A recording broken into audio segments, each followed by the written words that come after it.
Ini surat terbuka saya untuk Basuki Cahayapurnama atau Ahok. Dalam surat terbuka ini saya akan bongkar kalau Ahok sebenarnya pembohong. Sejak saat itu Ahok mulai berubah. Narasinya mulai sama dengan Sekjen PD Perjuangan Hasto Kristianto CS. Ahok pun mulai menyerang Gibran dan Jokowi, termasuk Prabowo. Bahkan serangan Ahok cenderung bernada fitnah. Itu menyebut Gibran dan Jokowi tidak bisa kerja. Sekarang saya mau tanya, di mana ada bukti Gibran bisa kerja selama wali kota? Terus ibu kira Pak Jokowi juga bisa kerja? Masih temenan sama Pak Jokowi? Ya saya sih merasa, tapi saya nggak tahu dia masih teman sama saya, Pak. Saya sih masih teman. Saya masih merasa tetap teman saya. Kita bareng-bareng kok gitu lama itu ya. Dulu sih kompak banget. Ya kan? Ya kompak lah, karena aku kan kerja harus rajin. Iya, kompak banget dulu. Sekarang udah nggak kompak ya? Nggak juga sih.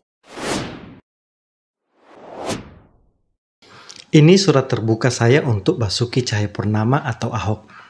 Dalam surat terbuka ini saya akan bongkar kalau Ahok sebenarnya pembohong. Jadi nonton video ini sampai tuntas. Oke, kita mulai. Saya awalnya adalah pengagum Ahok karena melihat sepak terjangnya saat menjadi gubernur Jakarta yang berani membongkar sejumlah kasus dan membela kepentingan publik. Saya bahkan mengidolakan Ahok karena Ahok menunjukkan keteladanan pemimpin yang bersih, tidak berbohong, dan berintegritas dengan menepati setiap kata-katanya. Kekecewaan saya kepada Ahok dimulai saat Pilpres 2024. Ketika Ahok memilih berhenti sebagai komisaris utama atau Komut Pertamina dan full terjun untuk memenangkan Ganjar Pranowo. Sejak saat itu, Ahok mulai berubah. Narasinya mulai sama dengan Sekjen PD Perjuangan Hasto Kristianto CS. Ahok pun mulai menyerang Gibran dan Jokowi, termasuk Prabowo. Bahkan serangan Ahok cenderung bernada fitnah. Itu menyebut Gibran dan Jokowi tidak bisa kerja. Sekarang saya mau tanya, di mana ada bukti Gibran bisa kerja selama wali kota? Terus ibu kira Pak Jokowi juga bisa kerja? Pada kenyataannya, Gibran sukses membangun Solo. Apalagi Jokowi pernah menjadi wali kota Solo 2 periode, kemudian gubernur Jakarta, dan menjadi presiden selama 2 periode atau 10 tahun. Tapi anehnya, di mata Ahok, Jokowi tidak bisa kerja. Pada saat itu bagi saya, Ahok sudah sangat tendensius dan sangat jelas menunjukkan dia hanya petugas partai. Ahok hanya manut saja apa perintah ketua partainya, yaitu Megawati Soekarno Putri. Ahok memang kelihatannya saat itu masih berniat menjadi gubernur Jakarta. Ahok mungkin berharap dengan all out kepada Ganjar dan menunjukkan loyalitasnya, Megawati akan kembali mencalonkan dia sebagai gubernur Jakarta. Tapi pada kenyataannya tidak sesuai prediksi. Walau survei Ahok cukup tinggi, Megawati malah memilih Pramono Anung. Terbukti pilihan Megawati itu tepat. Pramono Anung Rano Karno menang di Pilgub Jakarta. Dengan kasus Ahok menyerang Gibran dan Jokowi secara serampangan, saya sangat kecewa dengan Ahok.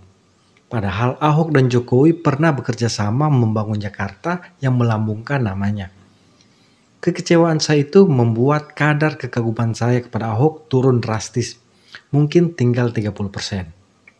Namun dengan kasus mega korupsi Pertamina yang terjadi di masa Ahok menjabat komisaris utamanya, kekaguman saya menjadi 0%. Alasan paling mendasar saya karena saya menemukan fakta bahwa Ahok berbohong. Apa fakta itu? Saya beber di sini. Dalam wawancara Ahok di salah satu stasiun TV, Ahok mengatakan alasan dia tidak bisa membersihkan Pertamina karena dia bukan direktur utama, tapi komisaris utama. Ahok beralasan Komut tidak bisa memberhentikan dirut atau direksi lainnya. Padahal sesuai pasal 106 Undang-Undang Perseroan Terbatas menyatakan Dewan Komisaris bisa memberhentikan sementara direksi, termasuk dirut, dengan menyebutkan alasan dan diberitahukan secara tertulis kepada anggota direksi yang bersangkutan. Setelah berhentikan sementara, baru kemudian keputusan selanjutnya diserahkan pada RUPS atau Rapat Umum Pemegang Saham. Tapi bukan itu fakta Ahok berbohong yang saya maksud. Fakta Ahok berbohong ketika dia menyinggung seolah-olah Presiden Jokowi kala itu tidak mau dia menjadi dirut karena akan membersihkan Pertamina. Dia menyatakan pada saat itu dia tidak pernah ditawarkan posisi dirut. Tapi pada kenyataannya, Ahok sendiri dalam dialog dengan Najwa Shihab di 2024 silam, dia mengaku bahwa Jokowi menawarkan dia menjadi dirut. Tapi Ahok menolaknya. Ahok beralasan Komut lebih baik dibanding Dirut, karena dia lebih memilih hidup tenang daripada menjadi Dirut dan banyak beban pikiran. Itu maksud gua tuh. Makanya gua bilang kalau gua di Dirut Pertamina gua udah pecat tuh semua, gua bilang. Tapi sekali lagi sayangnya Anda cuma Komut ya Pak ya? Ya memang sengaja takut ke Dirut kan. Kalau Ahok Dirut pembersihan dong. Temuan Kejagung ini sempat Anda deteksi nggak Pak Ahok pada saat menjabat? Pencampuran ron. Saya nggak pernah sangka mereka begitu berani mencampur barang gitu, gila tuh. Berarti tidak pernah terdengar oleh Pak Ahok sebelumnya? Nggak pernah kebayang dari saya. Lu udah mark up, udah untung, udah nggak mau ikutin gua pakai LKPP, masih lu berani jual barang busuk. Oke, Anda seemosional ini? Karena saya nggak bisa apa-apa. Saya di luar kekuasaan. Anda tidak bisa apa-apa atau Anda kewalahan juga ngurus yang di dalam pada saat Anda menjabat? Oh enggak. Saya nggak pernah kewalahan, saya tekan. Cuma masalahnya, saya nggak pernah dikasih Dirut. Saya bilang berkali-kali kok. Kalau betul mau bersihkan Pertamina, saya itu Dirut, bukan Komut. Masih temenan sama Pak Jokowi? Ya saya sih merasa, tapi saya nggak tahu dia masih teman sama saya, Pak. Saya sih masih teman. Saya masih merasa tetap teman saya. Kita bareng-bareng kok gitu lama itu ya. Dulu sih kompak banget. Ya kan? Ya kompak lah, karena aku kan kerja harus rajin. Iya, kompak banget dulu. Sekarang udah nggak kompak ya? Nggak juga sih, belum ketemu aja. Kapan terakhir ketemu? 1 tahun lebih lah. Apa waktu itu masih nggak ketemu ya? Beliau panggil saya, kali ini suruh saya jadi Dirut Pertamina. Spesifik waktu itu tujuannya diminta jadi Dirut ke Iya. 1 tahun lalu itu tuh? Ya, cuma saya bilang, kenapa baru sekarang? Kan udah bagus, udah untung. Saya bilang, saya jadi Komut juga. Saya udah happy kok, selama Dirutnya mau nurut sama saya kan. Kan nggak pernah dari rugi kan terus bisa untung-untung tuh sampai tertinggi gitu kan 4 tahun terakhir kan. Nah saya udah spesialis saya lah kalau pretelin detail gitu. Nah terus kenapa saya masih bercanda gini? Bukan Pak, kalau ada orang lain aja Pak. Paling enak jadi Komut Pak. Nah kenapa? Kan saya bilang Pak, saya lagi terapi nih Pak. Terapi apa? Terapi main golf Pak. Terapi piano Pak. Terapi Mandarin Pak. Saya les Pak. Maksudnya apa terapi? Banyak orang kalau jadi Dirut Pak, duitnya banyak Pak. Mungkin 25 sama 100% nih Pak. Saya juga mau nih Pak. Saya bisa dapat, kan udah bilang sama Bapak, saya bisa kasih keuntungan 5 miliar. Saya tinggalkan terakhir udah 4,3 miliar. Emang berapa sih gaji Dirut selama Pak? Dirut bisa sampai 500 juta. Sebulan? Iya. Kalau Komut? 180-an. Tapi itu di luar bonus tantiam dan lain-lain. Kalau itu kan ada untung. Iya, Kalau nggak ada untung nggak bisa. Kalau ada untung 1% sampai 1,3%. Dan dibagi ke seluruh. Bagi sampai pegawai semua. Iya, iya. Itu pun saya turunin baginya ketika untung gitu banyak. Oke. 1%. Jadi malah maksud ngomong saya, itu. terus saya Kembali bilang, ke Pak saya- Jokowi. Jadi gimana Pak Saya Jokowi? bilang gitu Pak, jangan saya Pak. Lebih baik orang lain aja Pak. Karena yang paling bahagia jadi orang tuh ada duit, ada waktu Pak.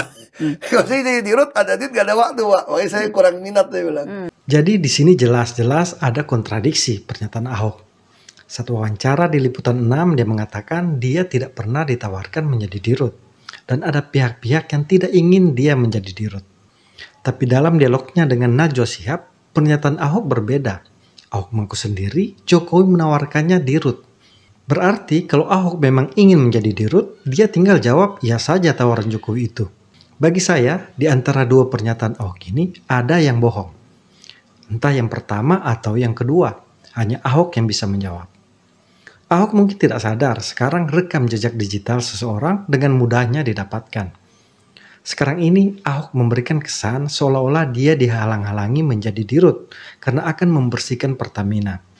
Jadi dengan menjadikan dia Komut bukan Dirut, maka pihak itu tidak menginginkan ada pembersihan di Pertamina. Sekali lagi, bagi saya, Ahok tampak sekali hanya ingin cuci tangan. Dia tidak mau dikait-kaitkan dengan mega korupsi Pertamina ini. Fakta kebohongan kedua, Ahok seolah-olah menjelaskan ke publik dia sangat serius ingin membersihkan Pertamina. Tapi kenyataannya dia mundur dari jabatan Komut yang menurut Hotman Paris Hutapea punya kewenangan tinggi hingga memecat sementara direksi dan melakukan pengawasan serta penyelidikan terhadap suatu kasus. Dan alasan Ahok mundur dari Komut waktu itu untuk berkampanye kepada Ganjar Pranowo. Ini jelas-jelas kontradiksi. Kenyataannya, Ahok lebih memilih mendahulukan kepentingan partainya daripada benar-benar membersihkan Pertamina untuk kepentingan lebih banyak orang. Jadi sekali lagi, sebaiknya Ahok tidak hanya bernarasi membela diri. Menurut saya, Ahok lebih tepat minta maaf ke publik karena gagal membersihkan Pertamina. itu lebih gentle dan akan diapresiasi. Terakhir, semoga Pak Ahok menonton video ini dan memberikan klarifikasi. Sebelum ada klarifikasi dari Pak Ahok, maaf saya mencap Anda adalah seorang pembohong.